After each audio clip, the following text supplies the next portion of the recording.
Querry, and this is Andreas Beck, my co-host. Today's conversation is about Google discovery campaigns. We do a lot with digital because, well, the scope of advertising has shifted and has changed. And as an advertising agency that's cutting edge, we're always trying to learn about new technologies and new types of advertising to implement into our clients' budgets.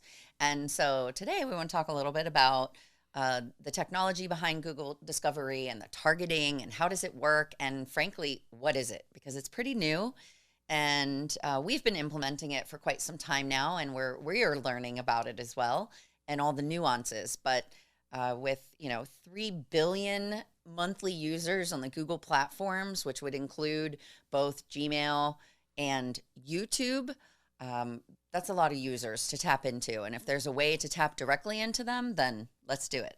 So can you talk to our audience today about, first party CRM data and how the Google Discovery campaigns work? What are they? What do they look like? How are they different than a Google search and display campaign that most people are doing these days? Yeah, Google search is amazing. Google display is amazing.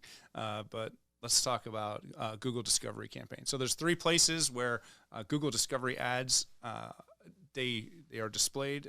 Number 1 is in YouTube. Number 2 is on Android feeds, and also in Gmail.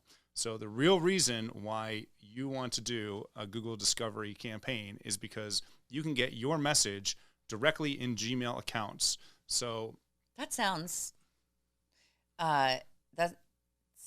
like it could be awful. So if I have a Gmail account, I'm all of a sudden going to get bombarded with ads or messages or with emails. Is it an e-blast, or can you talk through kind of how it's different than just an e-blast in my email? So if you are a regular everyday Gmail user and you are going to see some spam come through, I hate to say the word spam, but messages that you're not necessarily asking for, and we actually can drive ads to inboxes. Okay. Based off of what? I mean, so is it like an e-blast where you just take a bunch of email addresses and push it into those emails? Well, that's where audience building comes in. I see. And that's where the value of an agency comes in to really get into the nitty-gritty and to figure out the most appropriate way to use an audience and push ads to the right person at the right time. So, for example, in education, Google Discovery is great, but you don't want to just say, hey, let's do an audience of everyone that could possibly be a high school senior in a geographic area. That's a little overwhelming, and there's a lot of them out there. So we want to get a little more granular. So we don't want to hit someone's Gmail inbox with just spam, right, like I mentioned before. We want to be targeted and intentional with those ads. And just to take a step back, what do those ads look like? So we are big believers in static images or video images, video display ads, but not necessarily the responsive ads that Google forces you to do for this specific campaign.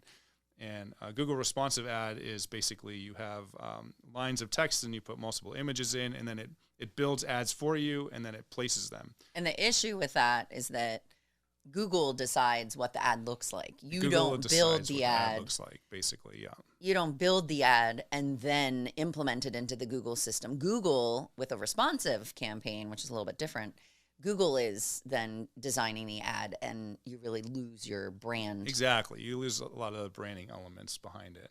But in this particular case, and Google, by the way, as a Google partner, they push us to use the responsive, but we personally don't think it's the best. But that's a tangent. So going back to the discovery campaign, we have a responsive ad. And remember, there's 3 billion users across different platforms, so it needs to put the ads in the right way. They're constantly changing the way that the platforms look.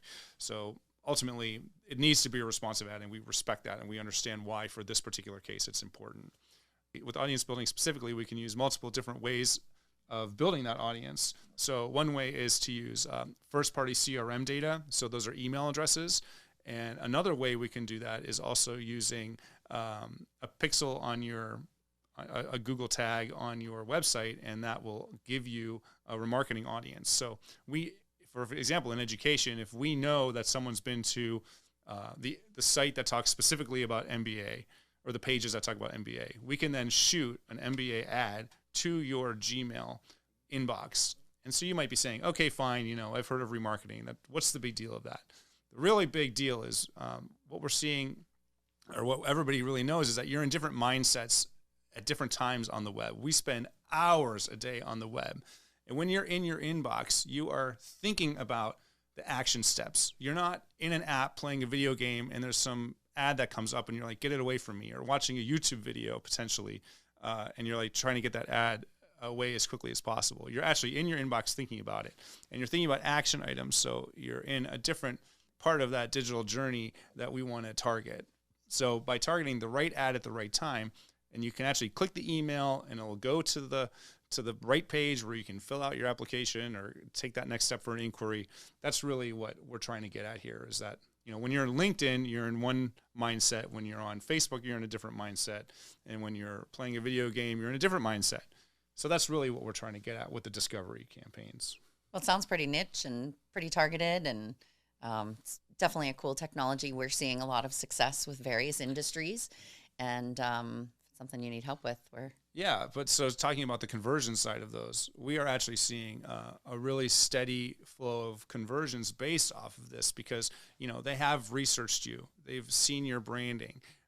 They've been remarketed to, and now you're seeing this inbox ad, and you're like, okay, fine. Now I need to do something. I need to get it done. Let's take that step, and it's just in your inbox, right? And for me personally, my inbox is like it's like a to-do list, right? Like, I got to do this, I got to do this, I got to do this, I got to do this. So now that's one of them in there. You're like, I got to go and I got to send that inquiry or apply. It's great. Thank you so much for the technical side of it and how it works, and for clearing that up. And we hope you enjoyed this particular topic. Feel free to comment. We love comments, and feel free to subscribe. Thank you.